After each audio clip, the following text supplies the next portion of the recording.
የኢራኑ የስለላ ሚኒስትር ተገደሉ። እስራኤል አዲስ ወታደራዊ ትዕዛዝም አስተላልፋለች። በዕለቱ ከተሰሙት ውስጥ የመራረጥናቸውን መረጃዎች ይዘን ተገኝተናል። እስከ ፍጻሜው አብራችሁን ሆኑ።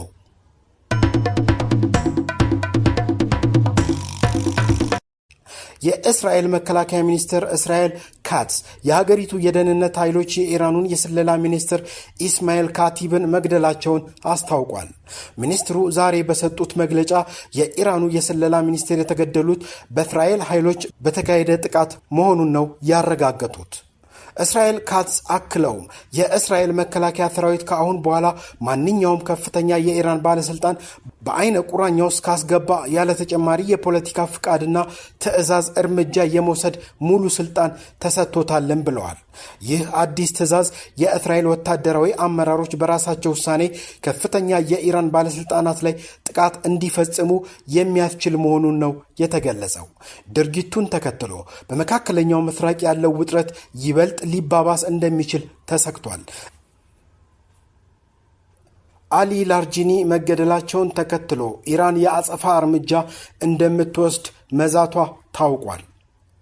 የኢራን ከፍተኛ የደህንነት ባለስልጣን የነበሩት አሊ ላርጂኒ በእስራኤል የአየር ጥቃት መገደላቸውን ተከትሎ ኢራን ጠንካራ የአጸፋ እርምጃ እንደምትወስድ ያስታወቁ ሲሆን በላርጂኒ ሞት የተቆጡት የኢራን ኃይሎች ወደ እስራኤል በርካታ ሚሳኤሎችን ያስወነጨፉ ሲሆን ጥቃቱ ቴል አቪቭ በሚገኘው የገበያ ማዕከል አቅራቢያ የሁለት ሰዎችን ሕይወት መቅጠፉም ተነግሯል።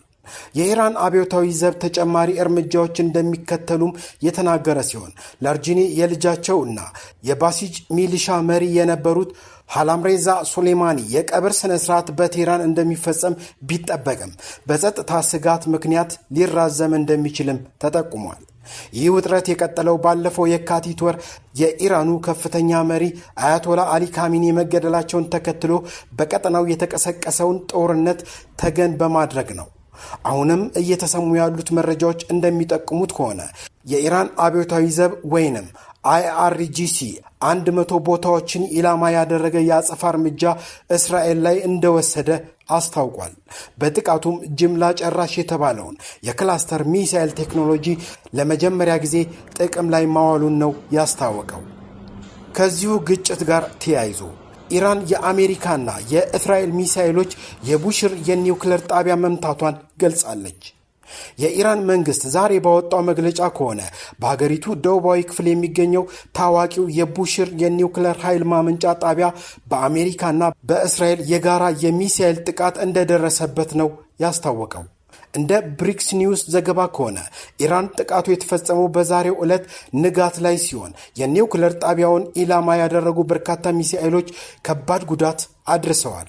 ይህ ጥቃት የቀጠናውን ግጭት ወደ አዲስ ምዕራፍ ያሸጋገረ ክስተት ሆኖ መመዝገቡን ነው መረጃዎች እየጠቆሙ ያሉት። ከሀገራቱ ጦርነት ጋር ተያይዞ እስራኤል የኢራኑን ግዙፍ የተፈጥሮ ጋዝ ማቀነባበሪያ ጣቢያ መታለች። ጥቃቱ በአሜሪካ ዩንታ የተፈጸመ መሆኑን ነው አክሲዮስ የዜና ወኪል የዘገበው። ይህን ተከትሎ ኢራን በመላው የመካከለኛው ምስራቅና በእስራኤል በሚገኙ የነዳጅ ማከማቻዎች ላይ ጥቃት እንደምትሰነዝር በሀገሪቱ የዜና ወኪሎች በኩል በይፋ አሳውቃለች። በዚህ የተነሳ የነዳጅ ዋጋ በከፍተኛ ደረጃ ሊጨምር እንደሚችል ተሰግቷል።